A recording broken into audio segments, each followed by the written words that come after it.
in Orlando. Great crowd for this one. Wayne Rooney thought, you know what?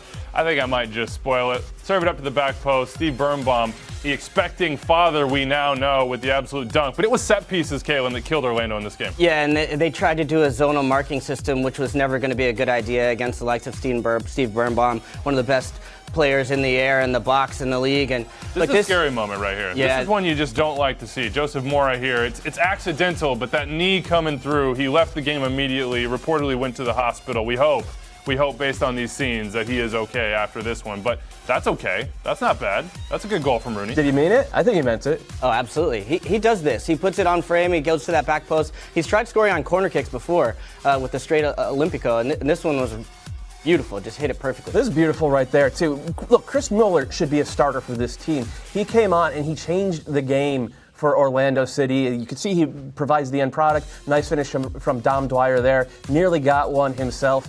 I understand that Orlando City are playing a lot better than last year. I do have to ask questions of the coach and some of his team selection. What'd you make of that?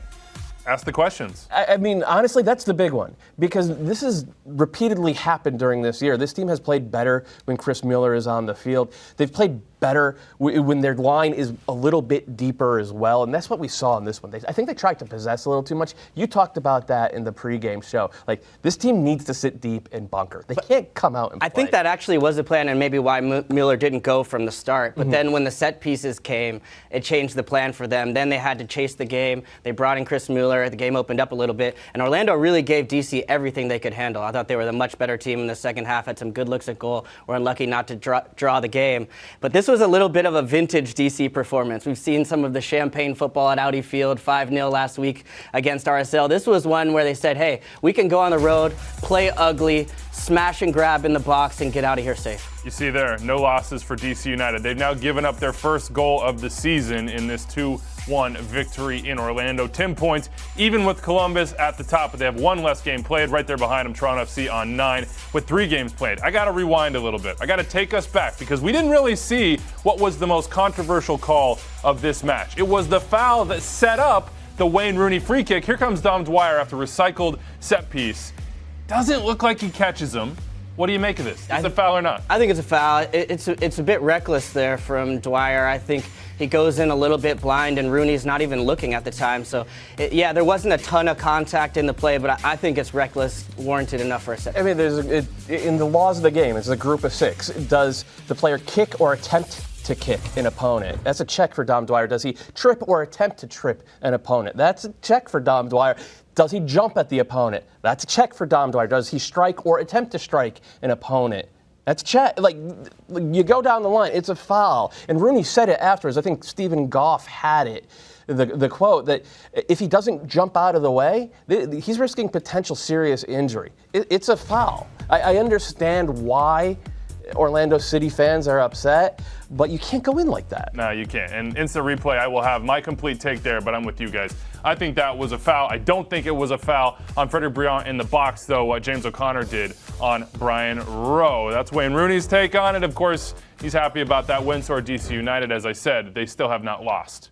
I said in my column on Friday that they're the quietest contender in Major League Soccer right now. Come on, man. I picked them to win MLS Cup. Well, just because you're talking doesn't mean everybody else is. They eventually will. Where does this team stand after this result? Best in the East. Best in the East? Yeah, best in the East. I think when you look at also the opponents that they've played, they beat Atlanta at home, they beat NYCFC, or they drew NYCFC in the road on a tough match where they really needed some big saves from Bill Hamid. This is their first goal they've given up all season. Atlanta, the Red Bulls haven't been at top form. Columbus is right around there. But I think DC, when you look at the power that they have, Adian Rodriguez is another new piece for them. I think they've really carried that chemistry they had at the end of last year and brought it into 2019. Yeah, I think there's a group of 4 teams that are above everyone right now: LAFC, Seattle, Sporting Kansas City, and DC. I think they're right there in that group. You know him, Zlatan Ibrahimovic, back in the starting lineup after those Achilles issues. And Roman Alessandrini recovers from the hamstring to return to the lineup as well. 2-1. Pretty good scoreline at home this year for the Galaxy, guys. And that was almost just stupid, just unreal from Zlatan.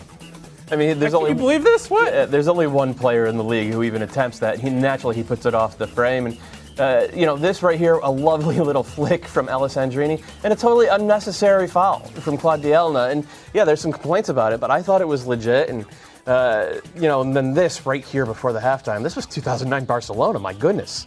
Yeah, that was breathtaking. One of my favorite goals of the weekend, just with the combination play and Bobisi finishing it off. But it's all one-touch football there from Portland, who I think had their best match of the season. Just a little too much guile, a little bit too much experience from Zlatan. He comes back in and makes a difference. Got the contact there from Jeff Attinella. He did not like the call.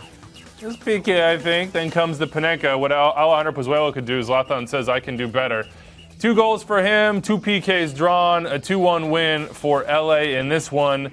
I mean, it feels like this team, I don't want to say that they're back, but it feels like they're starting to find different pieces, and the process to cobble them together is one that I think Guillermo Berchelotto can handle. They still had a little bit of trouble. I think there's room for improvement. That midfield three didn't find the same joy that they did against Minnesota. Credit to Portland for really clogging up the lanes there. And then I thought it was the other side as well, chopped up really well by Jonathan Dos Santos, in the middle. And they tried to find a little bit more space and joy wide. Skelvik did a good job getting forward, but was missing a little bit on that last ball. Same with Antuna. And so I think they still need to figure out how they attack on the wings when they shut down that midfield three, because more teams are going to try and do that. Yes, absolutely correct. Portland did a really good job of forcing play wide, and LA settled for it. They crossed the ball 30 times in this game, and I know you have Zlatan in there, and that's not a terrible approach, but you're still playing against 3 center backs. It wasn't what I would have done, and it speaks to an LA team. I think they're only a fraction as good attack-wise as they can be, and it's going to be up to Schelotto to figure out how to get everybody sort of on the same page.